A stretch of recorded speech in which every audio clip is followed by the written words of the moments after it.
Start my little music.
Find their pathway to incredible success and a lifetime of happiness. Here is your host, Tom Dutta, the Quiet Warrior.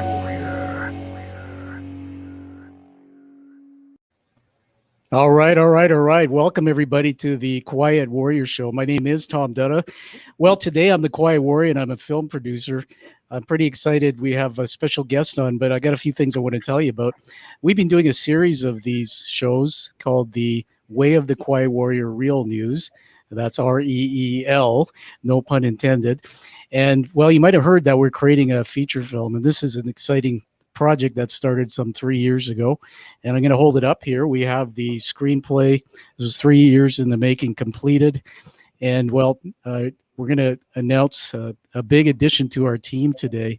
So it's a pleasure to announce this, and I'm going to announce it on behalf of Josh Menning, who's the award-winning director with Menning Films, which is our film company.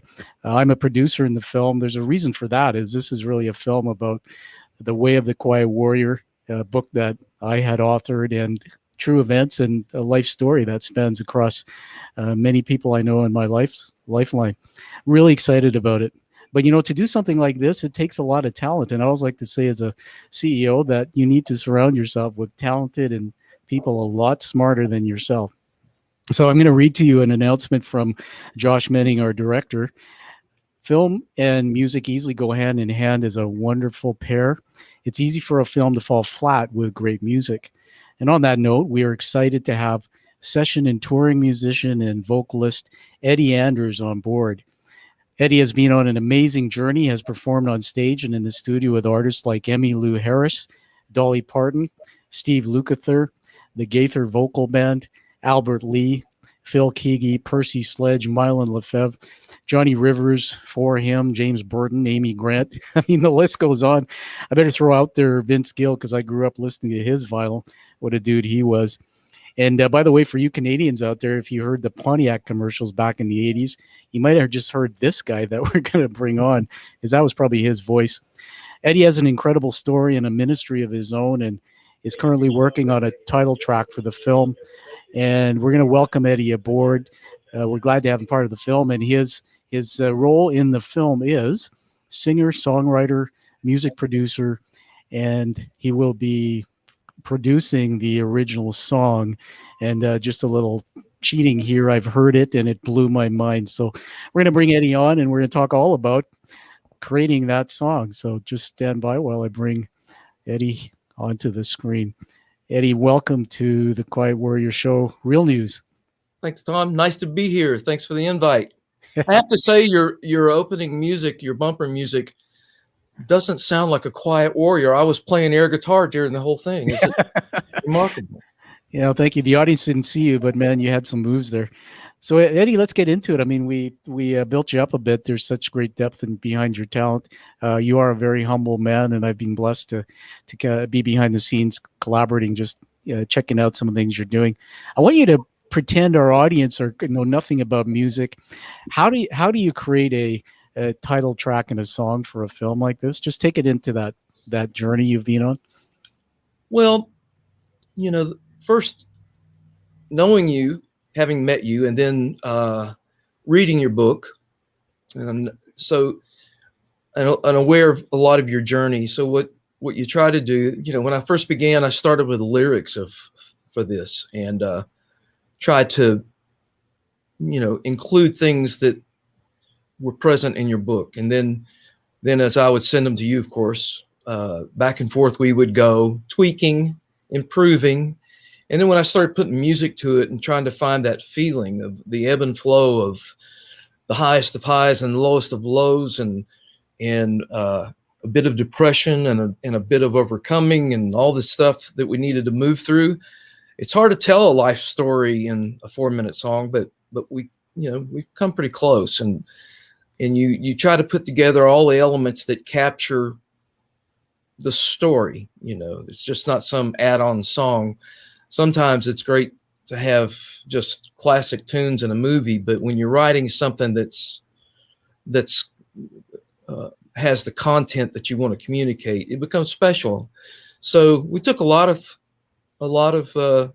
prayerful shots at it, and I think we've turned out, something really good. And I think as we go on, like you and I've talked, part of my process most of the time before I even ever record a song is that I'll write it, rehearse it, keep working it, record a basic track to it, and then end up doing it when I'll drop it in the concert set list, so that I'm able to see what kind of response you get from a room full of people. So that's about to happen in the next few days. So that's kind of the process. Yeah, that's pretty cool, man. I'm gonna build you up a little bit more, everybody. Eddie, we're gonna add a video, Eddie, to the final production of this, which has a long lineup of shots of some of the people you've worked with. And while your list goes on, I'm always admiring people who get into this industry. Tell us what drove you into this. Why did you become a singer-songwriter? Well, in high school, I fell in love. I loved being I was in nationally competitive high school band programs. We competed on a national level, won national championship in Bradenton, Florida, for this high school I was involved in. And I played percussion during marching season, drummer, and then during concert season, I was French horn. And all state band, all that stuff. And I got really into the idea of being involved as a French horn player and wanted to conduct an orchestra someday. That being said, one year at Appalachian State, when I was there spending the summer in a really great music school for the summer, that's when I was introduced to the music of Chicago. And all of a sudden, my emphasis changed, and I picked up a bass and started playing with these guys, and I just fell in love with that band. And they all know, we've become friends over the years, that they were the what propelled me into a music career. I decided right then that I was going to singer, songwriter, and be in a band. So that's what I wanted to do. And I began that process. And then just a couple of years later, there was a Christian artist by the name of Andre Crouch that absolutely, he and his group just took me in as a friend, as a kid. And I loved their music. It was the beginning of what is known as contemporary Christian music. So, and a crowd of 100,000 people in Dallas in 1972, Andre just walked out and completely captured the whole place. So I decided, that I was going to be a communicator, and I was going to use music as a tool. So that's how it all came about. And ever since then, I've been incredibly blessed, because most people, they become a quartet singer, a Southern gospel, or a country guy, or a jazz guy, or a classical guy. I've been blessed with this eclectic combination of people that I've been able to be on the road with, or be in the studio with, or perform, here and there, have opportunities to perform with a lot of my heroes. And it stretches across every musical genre you can imagine. So it's been fun. Yeah, thanks, Eddie. I remember when we first met, and I should just let the audience know that Eddie and I each wrote our books, and we met down in Nashville, right? It was in a hotel room. Yep. I still tell the story, and it's like yesterday. Here I walk in this room, and there's a bunch of tables everywhere. It was a red carpet reveal for our books. We were interviewed, and this was in July 17. And I'm walking in there, and there's a table with a guy sitting at it, and he looks a little rock starish, and he dark suit, and I sat down, and it was Eddie. I didn't know really a lot about you, Eddie, and you gave me your book, and you gave me your CD, and when I heard you talk about your story, I was blown away. And then I came back, and I think we did a radio show where you came on my show and talked about your story. Everybody, you should go back and check that out on the Quiet Warrior show in the archives. That's a pretty epic interview Eddie did. Your book that you wrote was called Waking Up Dead, and there was another thing I learned about, which was this amazing place that was part of your life called the Heart and Soul Cafe. I started checking your out online, Instagram. I started seeing these wicked pictures. A little teaser for our audience. We are going to be factoring into the screenplay a surprise that might just have a little bit of that history from Eddie's Heart and Soul Cafe. But Eddie, tell us about whatever you want about those the Heart and Soul Cafe, and then certainly your book. Well, years on the road, I love places like the Hard Rock Cafe. I've been to the original one in London and all over the place, all these. I love that. I love Cracker Barrel. I love so many great places. And somewhere along the way, the idea got planted in my head, and I had this vision for a family entertainment venue, which was a cross between something Disney would do, Hard Rock Cafe, and Cracker Barrel, with a stage in it. So we built a 10,000 square foot restaurant cafe with all the buzzers and whistles, and very eclectic, as far as the music we would present and the memorabilia on the wall. And I had people from all over the country, and some of it you see behind me here in my office. So it went quite well. In fact, all during the 90s, 3 years in a row, we were voted the best restaurant, overall restaurant in the Smoky Mountain region, and then won some specific awards like desserts or this or that. So, it was great. Sadly, it came to an end after 5 years because of a really, really ugly partnership struggle. And we won't get into that here. There's not time, but it's in the book. Yeah. The Waking Up Dead, everybody, is a book. I know I would hold it up, but I'll put it in the final show. And I'd like everybody to get it and read it, do a review. That's how we get Eddie's story known. His story is really a reason why I connected to him, because years later, there was a thread in my story that evolved. And I remember I needed a mentor. I needed somebody sort of to walk with me. And, I reached out, and I happened to say, oh, by the way, we have this film we're doing. And it was a match made in heaven. One of the things I was thinking about too, Eddie, is I don't know if the audience would know what, I don't know how to ask this, but what are the instruments you actually know how to play besides the French horn? Well, it's been principally, a lot of road gigs and studio sessions. I was a vocalist, a background vocalist, and would do a lot of the arranging and stuff. Next, principally now, people know me as a keyboard guy, and I do my strength is really the auxiliary stuff, the strings, the synth stuff, and all that. But I play piano a lot, and then bass guitar. And I've been surrounded by such amazing guitar players in my entire life. It's like I don't lay claim to that, but every now and then I'll pick one up, But I've worked with probably, there's no question, the best guitar players on earth I've had the opportunity to play with. So I don't aspire to that, because it's like that would be frustrating. Having been around all the guys I played with, so, but it's mainly principally keyboards now and the vocal stuff. And I get in the studio, I'll play bass on stuff or whatever. So yeah, it's fun. Yeah.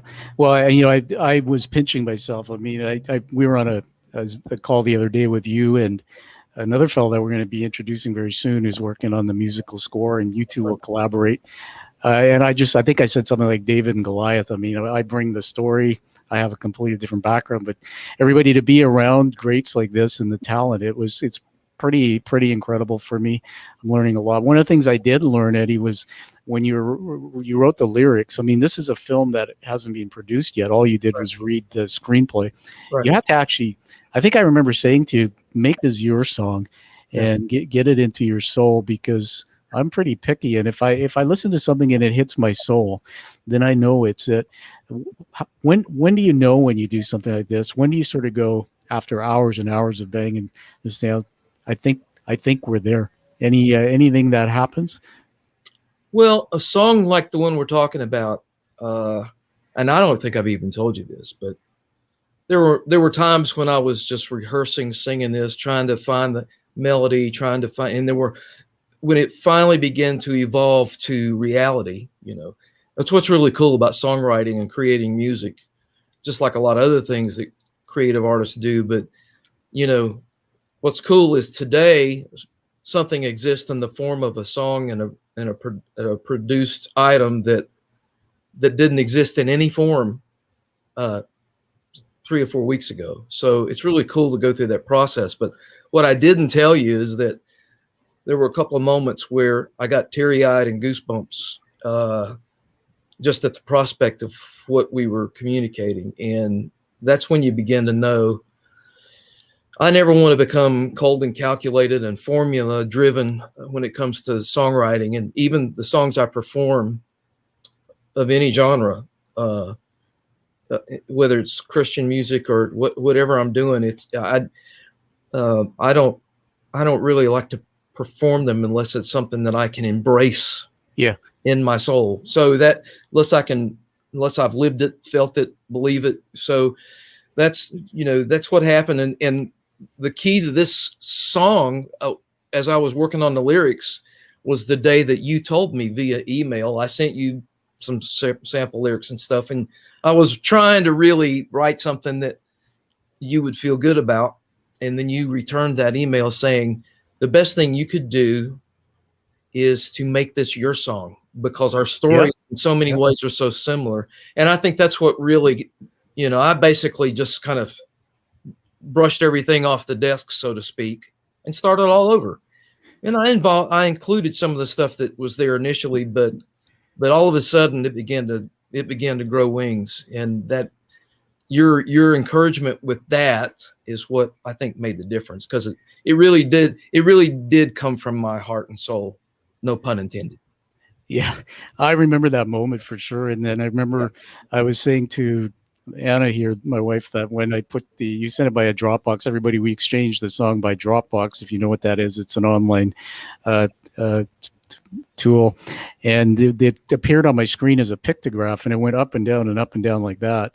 And that's exactly what my vision was for any song for this movie. And I remember saying to the Josh and John, who's another producer in this, that one of the films that stood out for me is Elton John's, where it was the highest of highs, lowest of lows. When they interviewed Elton, they asked him, he said, I was really pleased how this went, because he said, we wanted it to be that roller coaster of emotion. I learned that in my TED Talk when I did it last year, Eddie, that people can't handle a lot of stress. So if you have them on the edge of their seat with emotion, you want to give them a chance to go back and breathe, smile, breathe, so that they can receive more. Actually, that's beautiful. You've done amazing work on the song. There's some fine tuning that you're doing. Everybody, we can't share the song with you. It's called The Way of the Quiet Warrior. It's the title track for the film. And there'll be some funky things that Eddie will be doing in terms of integrating it into the film. Eddie, as we go to wrap up here, I want to just ask you to hold up Goofy. Is he still there with you? Of course he is. There he is. Well, all right. There we go. Yeah. Yeah. Eddie's got a lot of paraphernalia off. Now, the reason why I asked you to hold that up was for a memory jogger. That, by the way, everybody, Eddie's very humble. When you hear his music, check him out online. You'll go see a lot of his stuff. Start getting to know him. But Eddie, when you showed me that, I thought about an email that you had sent me from the, tell me if I'm wrong, executive vice president of Disney Entertainment. He's now a professor at the university, but that was his role. And he's no longer that. He's a alumni or whatever. But he wrote this review, and I remember I looked at it, and what did he say about a song you created? Tell us the name of that song. The Trails We Leave Behind. And yeah, he teaches at the University of Central Florida now in basically a hospitality training school that turns out a lot of folks that work at the various theme parks, hotels, that kind of business. And so he's now one of the professors there. And he is a Disney legend. Anybody that knows Disney will know what a Disney legend is. He's one of the people that really made a huge impact in that company.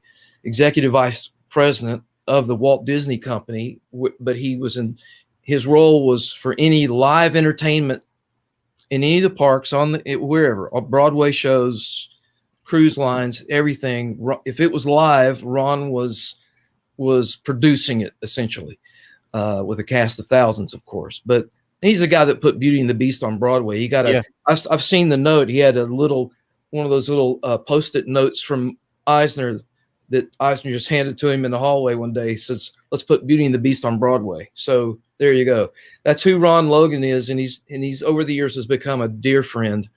And when he wrote that, he wrote this. And people, if they go to my website, they'll see it in they'll see it in my career profile and stuff. What Ron had to say, but when you do what we do.